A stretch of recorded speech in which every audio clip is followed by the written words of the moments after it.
जय श्री राधे कृष्णा। हमारे YouTube channel में आप सभी का फिर से स्वागत है। दोस्तों, कल हमने आपको हरिवंश पुराण के 31वें दिन की कथा का श्रवण कराया था। आज हम आपको हरिवंश पुराण के पुत्र प्राप्ति के लिए, वंश वृद्धि के लिए 32वें दिन की कथा का श्रवण करा रहे हैं, जिसके सुनने मात्र से पुत्र संतान की प्राप्ति होती है, वंश की वृद्धि होती है। तो दोस्तों, आगे की कथा का हम आपको श्रवण कराएं उससे पहले जो भी नए सदस्य हमारे इस वीडियो को देख रहे हैं, जिन्होंने अभी तक चैनल को सब्सक्राइब नहीं किया है, कृपया वे चैनल को सब्सक्राइब करें, लाइक करें, शेयर करें और बगल में बेल आइकन बटन दबाना ना भूलें, जिससे हम जो भी वीडियो बनाएं उन सभी का नोटिफिकेशन आपके पास में पहुंचे और हमारी सभी वीडियो का आपको लाभ मिले। बोलो हरिवंश पुराण की जय, बोलो विष्णु भगवान की जय, बोलो व्यास जी महाराज की जय, बोलो गुरुदेव भगवान की जय। गुरुर् ब्रह्मा गुरुर्विष्णु गुरुर्देवो महेश्वर, गुरुर् साक्षात् परब्रह्म तस्मै श्री गुरुवे नमः। अखंड मंडलाकारं व्याप्तं येन चराचरं तत्पदं दर्शितं येन तस्मै श्री गुरुवे नमः। कृष्णं नारायणं वन्दे कृष्णं वन्दे व्रजप्रियं, कृष्णं द्वैपायनं वन्दे कृष्णं वन्दे वृथासुतं। बोलो हरिवंश पुराण की जय।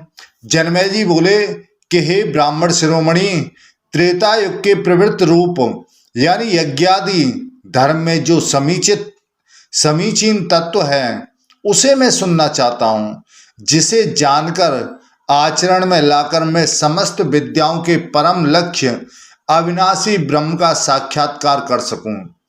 तब वैशंपायन जी कहते हैं कि हे राजन, पुरुषोत्तम दक्ष योग बल से स्त्री शरीर को प्राप्त हो गए। वह स्त्री शरीर उन योगेश्वर दक्ष का अपना ही स्वरूप था। उस स्वरूप का अवलंबन करके वे एक पर्वत के शिखर पर बैठे थे। उस स्त्री के घुटने के सुंदर, जगन प्रदेश स्थूल, भौएं मनोहर, मुख प्रफुल्ल, कमल के समान कांतिमान तथा दोनों नेत्रों के कोए लाल थे। वह समस्त भूतों के मन को मोहने वाली नारी कमनीय कांति से युक्त थी। भगवान प्राचेतस दक्ष ने देहार्ध संयोग की विधि से उस अर्धांग जनित नारी के गर्भ से प्रफुल्ल कमल के समान मनोहर मुख वाली बहुत सी कन्याओं को उत्पन्न किया। उसके पश्चात उस स्त्री रूप का परित्याग करके दक्ष पुनः पुरुष रूप में स्थित हो गए। उस समय वे समस्त प्राणियों की सृष्टि में परम कांतिमान एवं कमनीय प्रतीत होते थे। इसके बाद स्वयं प्राचेतस भगवान दक्ष ने उन कन्याओं का वेदोक्त ब्रह्म विधि से विवाह कर दिया। उन्होंने एकाग्र चित्त होकर धर्म को 10, कश्यप को 13, सोम को 27 कन्या इसलिए दी कि वे इन्हें अपनी धर्म पत्नी बना लें। उन कन्याओं का दान करने के पश्चात दक्ष मुनि ब्रह्मा जी के क्षेत्र में प्रयाग में आए, जहां ब्रह्मा जी पहले निवास करते थे और इसलिए जो परम पुण्यदायक तीर्थ हो गया था। वहां आकर वे मन को एकाग्र करके परमात्मा का चिंतन करने लगे। तदनंतर दक्ष तपस्या में संलग्न हो मृगों के साथ इस वसुधा पर विचरने लगे। वे तृण और फल मूल से ही अपने शरीर का पोषण करते थे। उनके तप की निरंतर वृद्धि हो रही थी। उनकी तपस्या के प्रभाव से मृग बड़े प्रसन्न थे, क्योंकि उस तप से सर्वत्र अहिंसा भाव का प्रसार हो रहा था।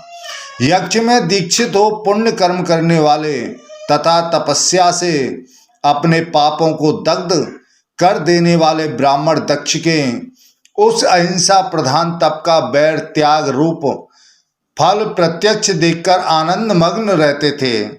जो दूसरों का दान और मान देने में प्रमुख वीर हैं, जिनका उद्देश्य सर्वथा शांत हो गया हो, जो आमिष आदि भोगों का परित्याग कर चुके हैं तथा जो श्रेष्ठ पुत्रों के पिता हैं, ऐसे गृहस्थ द्विज अपनी पत्नी के साथ उस वन में जाकर मृगों के साथ वृद्धावस्था को प्राप्त होते थे। वेदाध्ययन से सिद्ध हुए ब्राह्मण वहाँ सबके उत्पादन प्रथम पद परब्रह्म परमात्मा में प्रतिष्ठित होते थे और ब्रह्मा जी भी उस स्थान में निवास कर चुके थे। इसलिए यहाँ प्रयाग को ब्रह्म क्षेत्र कहते हैं। जो कर्मों के बंधन से मुक्त है, क्रोध पर विजय पा चुके हैं और इंद्रियों को वश में कर चुके हैं, वे अकिंचन पथ पर चलने की इच्छा वाले और भूतल पर विचरते रहने वाले सन्यासी ब्राह्मण इस क्षेत्र को ब्रह्म क्षेत्र कहते हैं। जो प्रजा हृदयाकाश में स्थित सर्वस्वरूप ब्रह्म में आरूढ़ थी, ब्रह्म में ही विचरने के कारण ब्रह्मचारिणी कहलाती थी और मानसिक संकल्प में स्थित होने से मानसी कही जाती थी, वही यह स्वभाव से दुर्लभ होकर अव्यक्तावस्था से व्यक्तावस्था को प्राप्त हुई है। जो अव्यक्त थी वही स्वभाव से दुर्लभ होकर व्यक्तावस्था को प्राप्त हो गई। तो हे राजन, काल धर्म से यह सारी प्रजा व्यक्त और अव्यक्त रूप में परिणत होती रहती है। काल योग से स्थावर जंगम स्थूल और सूक्ष्म सभी प्राणी योगज्ञ होते हैं और नहीं भी होते हैं। ये सारी प्रजाएं महर्षि कश्यप के द्वारा दक्ष कन्याओं के गर्भ से उत्पन्न हुई हैं। ये सब की सब काल रूप धर्म वाले अक्षय स्वभाव से संयुक्त हैं। आदित्य वसु रुद्र विश्वदेव मरुद्गण अनेक सिर वाले नाग साध्य सर्प गंधर्व किन्नर यक्ष सुपर्ण गरुण सुंदर वस्त्रधारी किन्नर अनान्य पशुगणों के साथ गाय मनुष्य चराचर प्राणी पृथ्वी को धारण करने वाले पर्वत हाथी सिंह व्याघ्र पंखधारी घोड़े गैंडे सींग वाले बैल और मृग चार दांत वाले तथा कमल की सी कांति वाले शुभ लक्षण गजराज समस्त लक्षणों से संपन्न और इच्छा अनुसार रूप धारण करने वाले अनान्य प्राणी, इन सब की उत्पत्ति महर्षि कश्यप और उनकी पत्नी दक्ष कन्याओं से हुई है। धर्म की सनातन प्रसव भूमि भारतवर्ष में जो मुनि पुनः उत्पन्न हुए, वे पूर्व कल्प के ऋषि मुनियों के रूप शरीर शील और पराक्रम से संपन्न हुए। वेदोक्त मार्ग पर चलने वाले धर्मात्मा क्षेत्रज्ञ में देवता रूप से प्रकट हुए होते हैं और वे सबके सब दिव्य लोक में प्रतिष्ठित हो जाते हैं।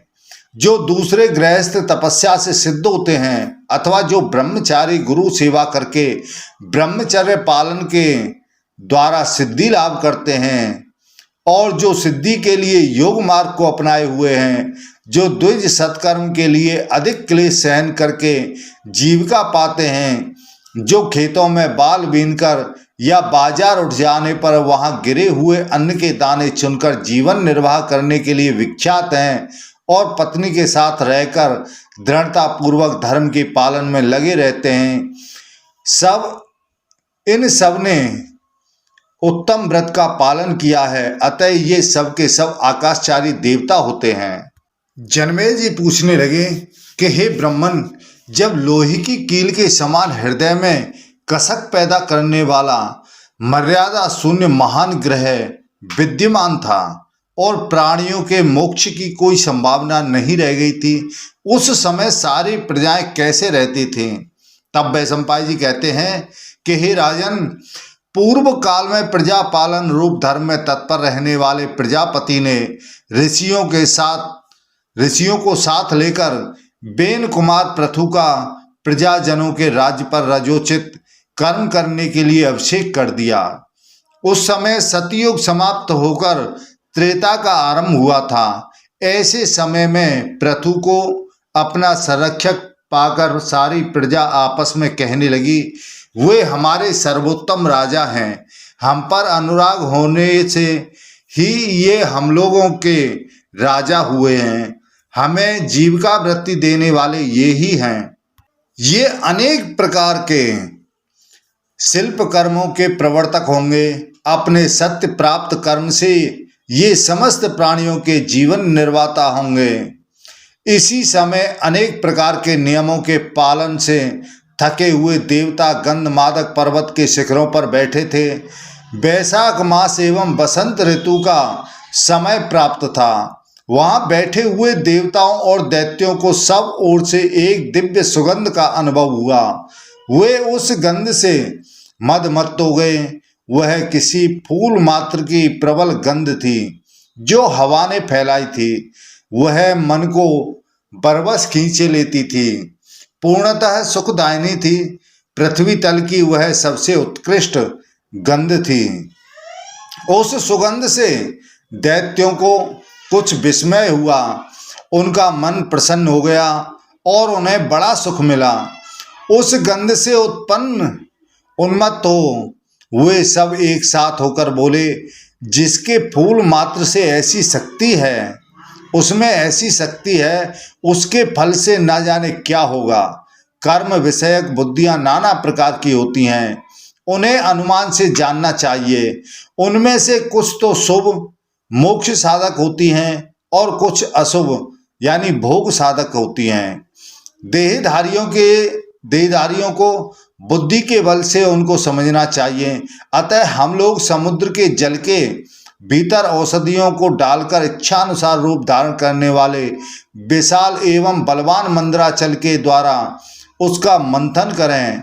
हम सब एक साथ अमृत की प्राप्ति के लिए उद्यमशील हों और उत्साह पूर्वक समुद्र का मंथन करें। इसमें हमें सोमय जल अर्थात अमृत प्राप्त होगा, जिसे पीकर हम इच्छानुसार रूप धारण करने में समर्थ हो जाएंगे। महाबली विष्णु ही उन देवताओं की ओर से अगुआ होंगे। हम अपने शत्रुओं के साथ स्वर्ग और भूतल का सुख भोगेंगे। मूल, पिता, पत्र, भार्या, भाई, संतान आदि समस्त परिवार के साथ हम सब लोग अभीष्ट फल के भागी होंगे। इस वसुधा पर ही हम सुधा पान करेंगे और ग्रहों को ग्रहण करेंगे। इस प्रकार वे महापराक्रमी दैत्य मंदराचल को हिलाने या उखाड़ने की बातें करके पार्श्ववर्ती पर्वतों से तथा गंधमादन के शिखरों पर पैदा हुए वृक्षों को उखाड़कर अपनी विशाल भुजाओं द्वारा मंदर पर्वत को निश्चित रूप से उठाने के लिए दौड़े और पृथ्वी को कंपित करने लगे। परंतु वे दानव गिरिराज मंदर को किसी तरह भी उखाड़ ना सके। उनके घुटने घिस गए और वे उस विशाल पर्वत के भीतर गिर पड़े। तपस्या के द्वारा उनके पाप दग्ध हो गए थे। वे आप ही अपने मन को धीरज दे अपने दिव्य मस्तक ब्रह्मा जी के चरणों में झुका करके उनकी शरण में गए। ब्रह्मा जी सर्वत्र गमन करने वाले तथा सबको बस में रखने वाले हैं। उनकी बुद्धि सदा समस्त लोगों के हित चिंतन में लगी रहती है। वे उन दैत्यों का मनोरथ जानकर लोक हित की कामना से नाना प्रकार के वाक्यों तथा उत्तम वर्ण संपत्ति से युक्त वाणी बोले। सशरीर होकर भी उन्होंने अशरीर प्राण वाणी का प्रयोग किया। उन्होंने कहा, आदित्य, वसु, रुद्र, मरुदगण, देवता, यक्ष, गंधर्व और गान परायण किन्नर ये सब एक साथ मिलकर अमृत के लिए प्रयत्न करें तो विविध धातुओं से रचित इस महातेजस्वी पर्वत को उठा सकते हैं। समस्त देवताओं और असुर उस महापर्व को उखाड़कर हिमवान पर्वत के सारभूत रस को लता बेलों के रूप में अपने हाथों में आया हुआ देखेंगे। उस समय सबके निकट खड़े हुए बाहुबलशाली दैत्य ब्रह्मा जी का यह वचन सुनकर मन और वाणी आदि के द्वारा उस कार्य के साधन में प्रवृत्त हुए। जहाँ एक साथ हुए देवताओं और दानवों द्वारा यह मंथन दंड डाला गया, उस लवण समुद्र के वे खिलौने बन गए। उसके जल से बारंबार इधर उधर आंदोलित होने लगे। समस्त देवता और असुरों ने एक साथ लवण समुद्र को जल में मंदराचल को मथानी के रूप में डालकर बासुकी नाग को मथानी बनाया और औषधियों सहित समुद्र जल का 1 सहस्र वर्षों तक मंथन किया। औषधियों के योग से वहां जल दूध रूप होकर अमृत बन गया। उस अमृत को पहले असुरों ने हर लिया, क्योंकि वे लोभ और क्रोध के वशीभूत हो रहे थे। पहले तो सब ओर से उस समुद्र के जल से धन्वंतरी, मध्य, श्रीदेवी, कौस्तुभमणि तथा निर्मल चंद्रमा प्रकट हुए। इसके बाद परम सुंदर उच्चैःश्रवा नामक अश्व निकला। उसके पश्चात अमृत का प्रादुर्भाव हुआ। जब देवता उसे लेने के लिए राहु के विषय में इस प्रकार कहने लगे कि कोई भी दैत्य और दानव अभी अमृत पान नहीं करते हैं।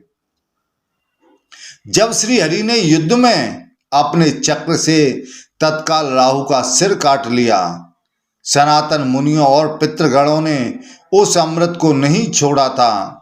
इसी बीच में स्वयं पृथ्वी ने ब्रह्मा जी की आज्ञा पाकर इंद्र के हाथ से वह अमृत ले लिया।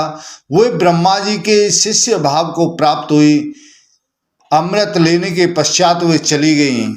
जब समुद्र मंथन हुआ तो उसमें से मध्य यानी विष निकला था। वह शंकर जी ने अपने कंठ में धारण किया था। उसके बाद लक्ष्मी जी प्रकट हुई, उसमें से लक्ष्मी जी निकली, तो वह लक्ष्मी जी श्री विष्णु को दे दी गई। कौस्तुभमणि निकली थी और उसके बाद चंद्रमा निकला था, वह शंकर जी ने अपने शीश पर धारण किया। उच्चैःश्रवा घोड़ा निकला था, वह इंद्र को दे दिया।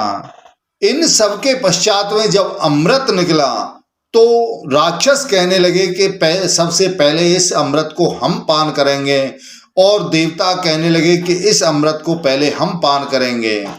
तो उस अमृत को सबसे पहले पीने के लिए देवता और राक्षसों में, दैत्यों में लड़ाई होने लगी। तब भगवान विष्णु ने सोचा, यदि यह अमृत देवताओं को नहीं मिला और दैत्यों ने इसको पी लिया, इसका पान कर लिया, तो यह अमर हो जाएंगे। यदि यह अमर हो गए तो यह पृथ्वी पर अपना भार जमाएंगे, अपना राज जमाएंगे, यह सभी को अपना उत्पाद दिखाएंगे। तो किसी भी कारण यह अमृत दैत्यों को पान नहीं करने देना है।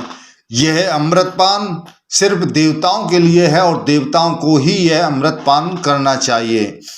तो ऐसा मन में विचार करके उन्होंने मोहिनी रूप धारण किया और मोहिनी रूप धारण करके वह दैत्य और राक्षसों के पास आए, देवताओं के पास में पहुंचे। जब उनसे कहने लगे कि आप दोनों आपस में क्यों लड़ रहे हो, क्या बात है, हो सकता है मैं इसका निवारण करूं। तब मोहिनी का रूप देख करके दैत्य और देवता सभी आकर्षित हो गए, मोह में पड़ गए। तब दैत्यों ने कहा कि यह समुद्र मंथन से अमृत निकला है, तो इसको सबसे पहले हम पीना चाहते हैं, और देवता कह रहे हैं कि इसको हम पीना चाहते हैं। तब विष्णु भगवान ने उन दैत्यों से कहा कि चलो इसका समाधान मैं करती हूँ। जो मोहिनी रूप धारण किया था वह कहते हैं कि इसका समाधान मैं करती हूँ, आप इसकी चिंता मत करो। पहले जो ऊपर से पतला पतला है उसे देवताओं को पीने दो, और जो नीचे गाढ़ा निकलेगा उसे आप पान कर लेना, तो इस वजह से तुम भी अमर हो जाओगे।